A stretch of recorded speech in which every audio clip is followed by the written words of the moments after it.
Oh yeah. Guys, welcome back to the Working Class Musician YouTube channel. I'm Jimmy Franklin. I got something super exciting to talk about today, and I've been dying to get one of these in here to talk about it. Before we go any further, make sure that you like, comment, and subscribe, not only to increase your chances of winning my Orange Terror stamp that we're giving away at 3,000 subscribers, also to stay up to date on all the reviews and all the interviews that are going to be coming up on the channel. What I have here today is the holy grail of oh hell no. This is what everyone loves and hates about the Chinese knockoff guitar world, summed up into one guitar. This is, from what I understand, this is a, hold on, let me get I have the information up right now. I think this is not a 2020 model. Yeah, this looks like it might be an 18 or so, from what I'm understanding about the way they do their serial numbers. Okay, so this is an NK, what they call headless electric guitar. And we all may know what it is that they're trying to rip off. And this guitar is more or less a blatant ripoff of a Fender Jag-Stang, because Kurt Cobain played these. When Ola Strandberg initially designed the Strandberg guitar, he was just trying to design a good-looking ergonomic guitar. And he put out the design publicly for anyone to use. It's kind of interesting, because do you think he shot himself in the foot? Or do you think he made his own design more popular, thus increasing his chances of success? That's a fun question, because I feel like we've seen patterns of that throughout history, and it always seems to work for the better. So now, what NK seems to be doing is making blatant ripoffs of Strandbergs. Legal ripoffs of Strandbergs. You know, he released the guitar publicly for anyone to create. The only thing that he seemed to say that he didn't like was people ripping off the ender neck. Now, this does not have the ender neck on it. So I think they are within all legal patents.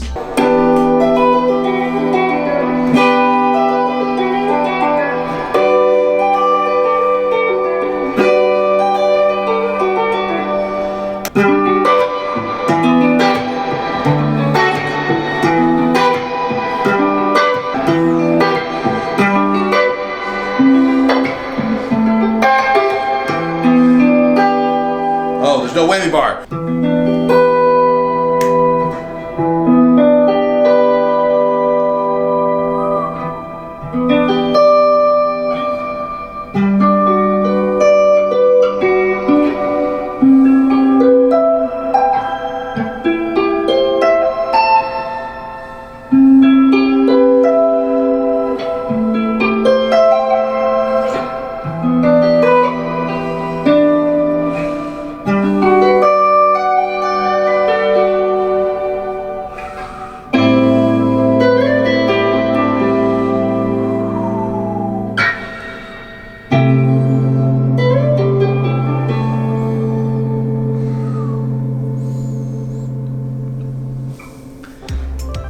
If you wanted to find this one, this is the Black Eye Poplar veneer version of the guitar. I mean, it's a Strandberg just with a rounded neck. That's all it is. And the neck is not really skimped out on. It feels wonderful, and it has this little kind of bevel for your hand down here. When you get down here, it doesn't hurt or anything. It seems like they just made another guitar that's pretty cool in a modern design. I mean, let me go over a few things here. Roughly the same kind of design up here. I mean, if they had used pieces, actual Strandberg pieces, it would be great. I don't know if they're compatible. I don't know if you could change them out. Over a nut, over a 0 fret, onto this, a flame maple neck, and it's super smooth. They didn't skimp out on that. It's not roasted. They have roasted versions of these as well. It is not roasted. What look like jumbo stainless steel frets and the fake lumen lays. Fake lumen lays.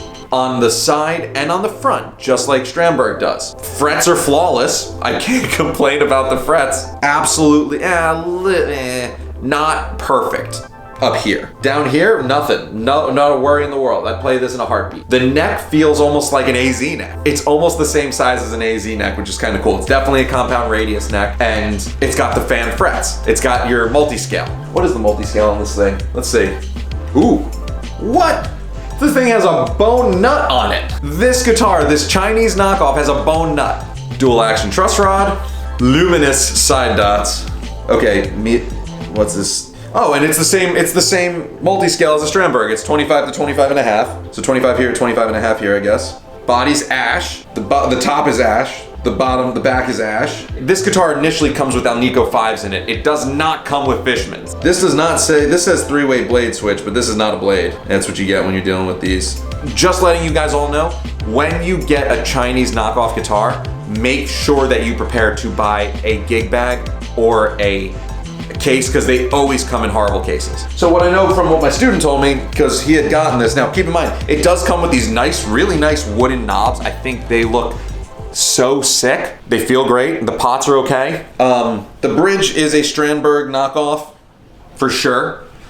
I wish that they had used an actual Strandberg bridge, but it works kind of the same, but it takes away the actual point of owning a Strandberg.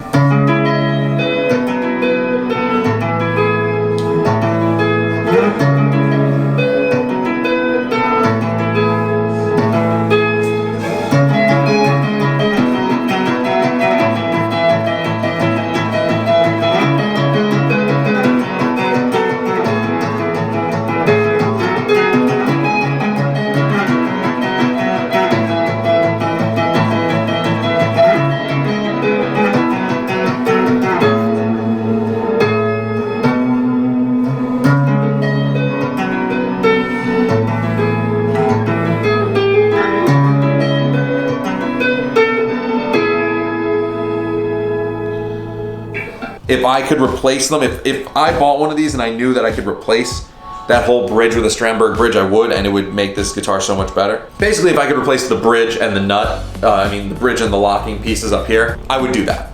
And I think it would be perfect. He replaced it with these Fishman pickups, which I'm not in love with, and I might have to do a separate thing about. You can put any pickups in this, and it would still, the point is that it plays incredibly well. I hate that. I hate that I can't get my pinch harmonics out right. That's the only thing I'm not liking. Why?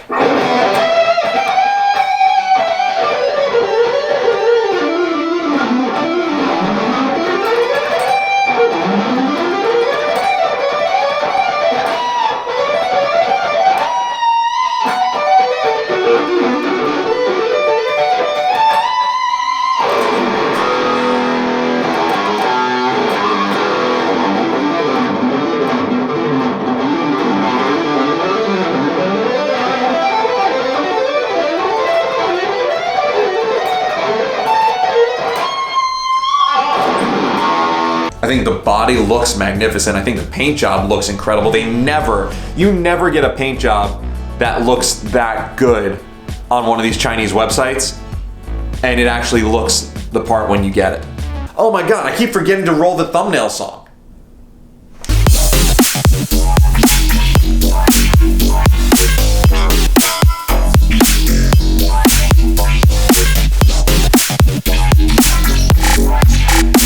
Five-screw bolt-on neck. From what I understand, he did have to put a shim in the neck. Yeah, he printed a shim for the neck, and he threw it in there, and it sat way better, he said. It does come with active pickups, so you already have the battery slot in the back. So you can put anything you want in there, really. And it's a great bass. If you're thinking about wanting a Strandberg and want the headless thing, and you want to kind of get accustomed to it without breaking your bank, this is a wonderful option. It doesn't have the ender neck, so you're not gonna be totally thrown off by the neck. It's gonna actually probably be a nice feel for a lot of people. All the cutaways are the same.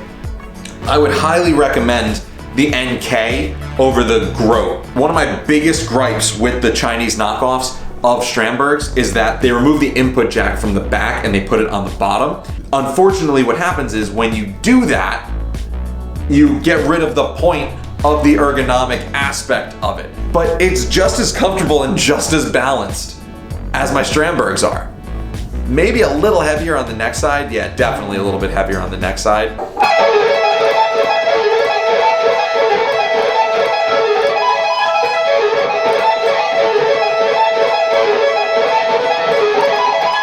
I don't know how they're pulling off making such good guitars for such an affordable price. This guitar comes in at around $450 to $500. My student bought this on Reverb for I think $250 or $300, somewhere around there, and then put the Fishmans in.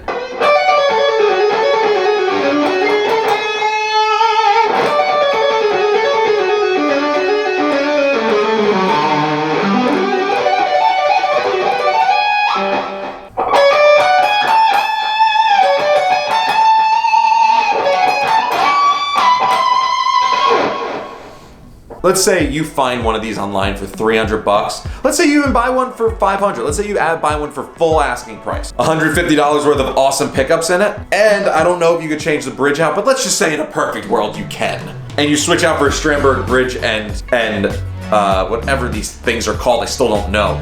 The locking pieces at the top. Let's just say you can. You're looking at basically a Strandberg. I'm not even gonna say you're looking at a Strandberg. I'm gonna say you're looking at a killer guitar with the ergonomic aspect to it for under $1,000. In a world where Strandbergs can cost $5,000, this thing is a steal. I have to do a video where I compare these directly.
Honestly, in a weird way, everything is equally as solid. It didn't come with any tools, which is like, you know, part of the reason Strandberg is so awesome, because they send you the tools. But yeah, this is just...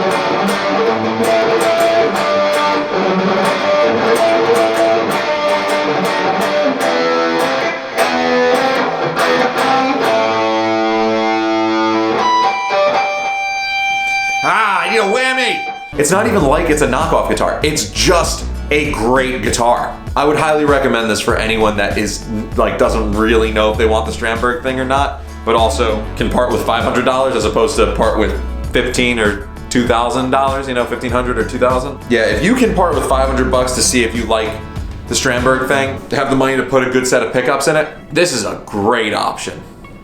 Dude, I would even get one of these as a backup for my Strandberg if I needed it for live. I totally would. It's beautiful. I think some of the finishes that they offer, you know, might even be nicer than some of the lower end Strandbergs. Some of the aspects of it are cool for no reason, like the knobs I think are awesome. They're these wood things that look amazing. They feel pretty good too, but I think they're obviously just there for an aesthetic, and I think they look awesome.